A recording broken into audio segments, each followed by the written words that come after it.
Hai, yuk belajar bersama Ibu Cica. Assalamualaikum warahmatullahi wabarakatuh. Halo, ketemu lagi dengan saya Ibu Guru Cica dalam pelajaran kimia. Kali ini kita akan membahas mengenai keseimbangan kimia part 2. Kita akan membahas mengenai pergeseran keseimbangan. Ini merupakan materi fase F. Sebelum kita mulai, seperti biasa, jangan lupa like, share, and subscribe my channel. Dan bunyikan juga lonceng notifikasimu agar tidak ketinggalan video-video berikutnya ya. Terima kasih. Pada pertemuan sebelumnya, kita sudah membahas mengenai beberapa materi. Yang pertama adalah kita mempelajari keseimbangan dinamis. Kemudian kita mempelajari mengenai tetapan keseimbangan baik KC maupun KP. Dan kita juga sudah mempelajari mengenai hubungan KC dan KP. Keseimbangan kimia merupakan kondisi di mana laju reaksi maju sama dengan laju reaksi balik di dalam sistem tertutup, sehingga konsentrasi pereaksi dan produk tetap atau konstan meskipun reaksi terus berlangsung. Suatu sistem keseimbangan kimia dapat berubah jika mendapat pengaruh dari luar sistem, sehingga terjadi pergeseran keseimbangan. Prinsip keseimbangan ini dikenal dengan prinsip Le Chatelier yang dikemukakan oleh Henry Louis Le Chatelier pada tahun 1852 sampai 1911. Prinsip Le Chatelier ini menyatakan bahwa bila terhadap suatu keseimbangan dilakukan suatu tindakan yang disebut dengan aksi, maka sistem tersebut mengadakan reaksi yang cenderung mengurangi pengaruh aksi tersebut. Kita kenal reaksi sama dengan min aksi. Prinsip Le Chatelier ini menyatakan bahwa jika sistem keseimbangan terganggu oleh perubahan konsentrasi, tekanan, volume, ataupun suhu, maka keseimbangan akan bergeser untuk mengurangi pengaruh tersebut, misalnya dengan menyesuaikan arah reaksi. Apa saja sih yang mempengaruhi sebuah pergeseran keseimbangan akan kita bahas berikutnya. Yang pertama adalah pergeseran keseimbangan akibat konsentrasi. Jika pada sistem keseimbangan salah satu komponen konsentrasinya kita tambahkan, maka keseimbangan akan bergeser ke arah yang berlawanan. Dan jika pada sistem keseimbangan salah satu komponennya konsentrasi kita kurangi, maka keseimbangan akan bergeser ke arah komponen yang dikurangi tersebut. Diingatkan, yang mempengaruhi pergeseran keseimbangan ini adalah zat yang berwujud aquos ataupun gas. Sedangkan untuk solid dan liquid tidak mempengaruhi pergeseran keseimbangan, kecuali keseimbangan larutan, di mana penambahan H2O akan mempengaruhi keseimbangan tersebut. Kita lihat contoh. Jika diketahui sebuah reaksi keseimbangan PCl5 gas reaksi bolak-balik PCl3 gas dan Cl2 gas, diberikan beberapa aksi yang berkaitan dengan konsentrasi, bagaimanakah pergeseran keseimbangannya ya? Yang pertama, ketika PCl5 konsentrasinya kita perbesar, maka ketika PCl5 ini diperbesar, reaksi yang dilakukan sistem adalah mengurangi PCl5 tersebut. Agar PCl5 tersebut ini berkurang, maka reaksi akan bergeser berlawanan arah dengan pembentukan PCl5, sehingga keseimbangan bergeser ke arah kanan. Yang kedua, ketika konsentrasi PCl3 kita perbesar, maka reaksi dari keseimbangan ini adalah mengurangi PCl3 tersebut. Agar PCl3 ini berkurang, maka keseimbangan akan bergeser ke arah berlawanan dengan PCl3 ini, yaitu ke arah kiri. Yang terakhir, ketika konsentrasi Cl2 ini kita perkecil, maka sistem akan melakukan reaksi dengan menambah konsentrasi Cl2 ini. Agar Cl2 ini bertambah, maka kesetimbangan akan bergeser ke arah kanan. Bagaimana untuk konsentrasi? Mudah dipahami bukan? Diingatkan lagi, yang mempengaruhi pergeseran kesetimbangan ini adalah zat-zat yang berwujud gas dan aquos ya. Yang kedua, pergeseran kesetimbangan akibat tekanan dan volume. Ketika tekanan meningkat, maka volume akan berkurang. Kesetimbangan ini akan bergeser ke arah jumlah koefisien reaksi total gasnya yang paling kecil. Dan ketika sistem tekanannya dikurangi, maka mengakibatkan volume akan bertambah, sehingga menyebabkan kesetimbangan bergeser ke arah jumlah koefisien total reaksi gasnya lebih besar. Diingatkan, ini hanya berlaku untuk kesetimbangan gas saja. Kita lihat contoh untuk pergeseran kesetimbangan akibat tekanan dan volume. Pada reaksi yang sama, ketika tekanan sistem diperbesar, maka akan mengakibatkan volume diperkecil. Reaksi yang akan dilakukan oleh sistem adalah dengan mengurangi jumlah partikel gasnya, yaitu mengarah kepada jumlah koefisien total yang paling kecil. Kita hitung pada ruas kiri, total koefisiennya 1 ya. Pada ruas kanan, total koefisiennya adalah 2. Sehingga ketika tekanan diperbesar, maka kesetimbangan akan bergeser ke arah kiri, yaitu jumlah koefisien reaksi totalnya yang paling kecil. Begitu juga ketika tekanan sistem diperkecil, maka mengakibatkan volume akan diperbesar. Reaksi yang akan dilakukan sistem adalah menambah jumlah partikel gas, yaitu mengarah pada ruas yang jumlah koefisien totalnya terbesar.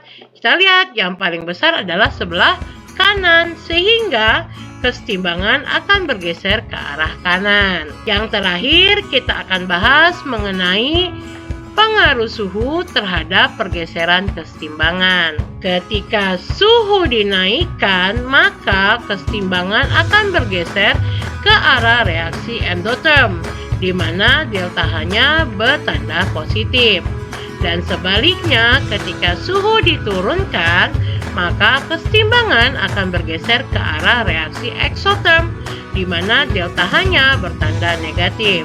Perlu diingatkan, ketika sebuah reaksi memiliki delta H-nya positif X, maka arah kanan itu merupakan reaksi endotherm.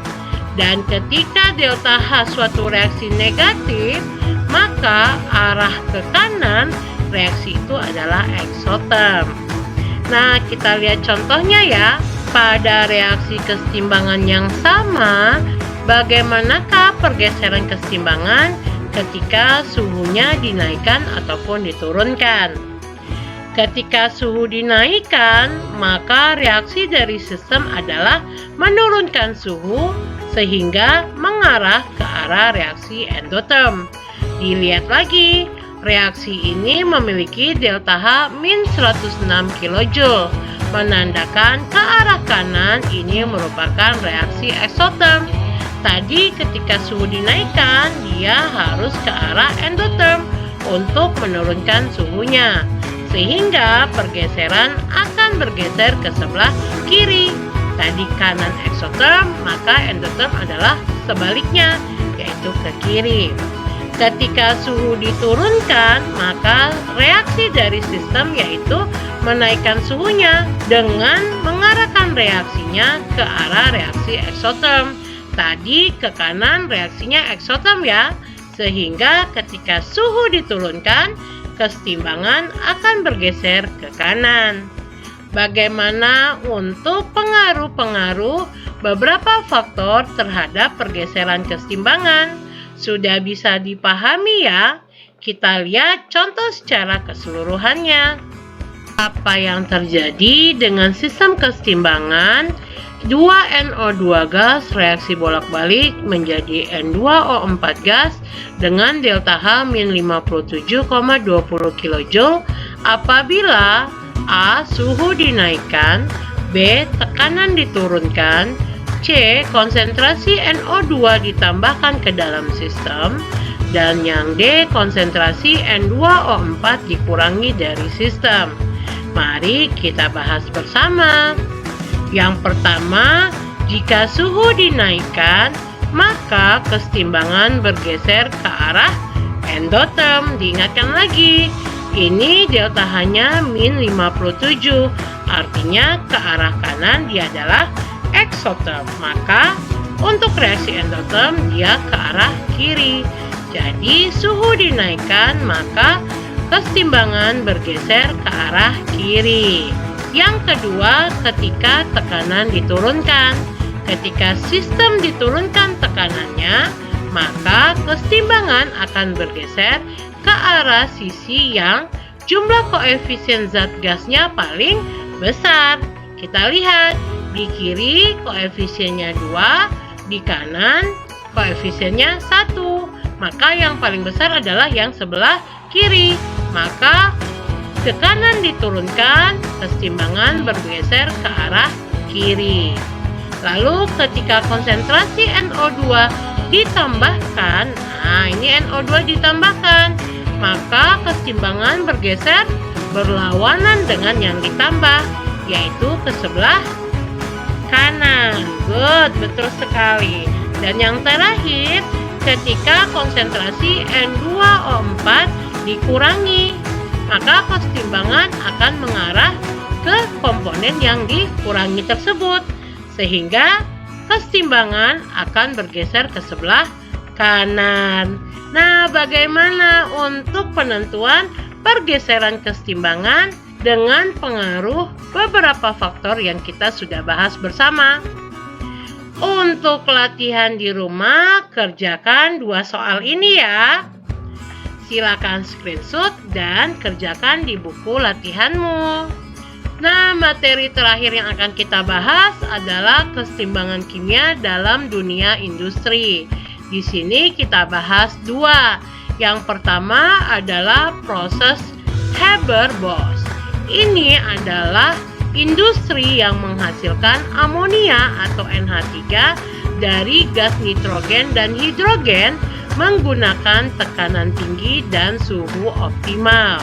Dengan reaksi kesetimbangannya, N2 gas ditambah 3H2 gas, reaksi bolak-balik 2NH3 gas dengan delta H min 92,22 kJ. Pada proses ini, prinsip Le Chatelier diterapkan dengan meningkatkan tekanan sistem sekitar 140 sampai 340 atm, di mana kesetimbangan akan bergeser ke arah jumlah koefisien reaksi terkecil, yaitu arah NH3, sehingga mendorong pembentukan produk lebih besar. Dan untuk suhu, reaksi ini dilakukan pada suhu sedang, yaitu 400 sampai 600 derajat Celcius dengan menggunakan katalis Fe atau besi yang dicampur dengan Al2O3, K2O, MgO ataupun CaO, di mana jika suhu dinaikkan, kesetimbangan akan bergeser ke sebelah kiri ya, akan mengakibatkan produk berkurang. Tapi jika suhu terlalu rendah, reaksi akan berlangsung lambat, sehingga reaksi optimalnya adalah reaksi sedang namun menggunakan katalis. Untuk proses Haber-Bosch, anak-anak boleh membaca dan merangkum bagaimana sih proses Haber-Bosch ini berlangsung. Kita bahas pada pertemuan di kelas ya. Yang kedua adalah proses kontak. Ini merupakan produksi asam sulfat atau H2SO4 melalui oksidasi sulfur dioksida atau SO2 menjadi sulfur trioksida, yaitu SO3. Pada reaksi kontak ini terdapat 3 proses. Yang pertama, pembakaran sulfur menjadi SO2. Lalu reaksi kedua yaitu oksidasi SO2 menghasilkan reaksi bolak-balik menghasilkan SO3. Dan yang ketiga adalah pencampuran SO3 dari reaksi 2 dengan H2SO4 membentuk H2S2O7 yang akan bereaksi dengan air sehingga membentuk H2SO4 yang diinginkan. Pada 3 reaksi ini yang paling berpengaruh adalah reaksi 2 karena terdapat kesetimbangan di dalam reaksi tersebut. Kondisi optimum yang diatur adalah kondisi suhu sedang yaitu 400 sampai 500 derajat Celcius dengan katalis V2O5 untuk mempercepat laju reaksinya dan tekanan normal 1 atm. Kenapa? Karena jika diperbesar, ini produknya juga tidak optimal. Sehingga kondisi ini dikontrol untuk menjaga kesetimbangan dan mendukung pembentukan SO3 lebih banyak lagi. Nah, bagaimana materi hari ini? Sudah bisa dipahami ya? Jangan lupa untuk PR-PR-mu tadi. Pertemuan hari ini sampai di sini dulu ya.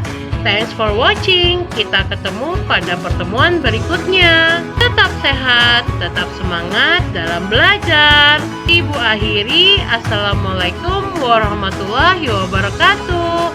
Bye.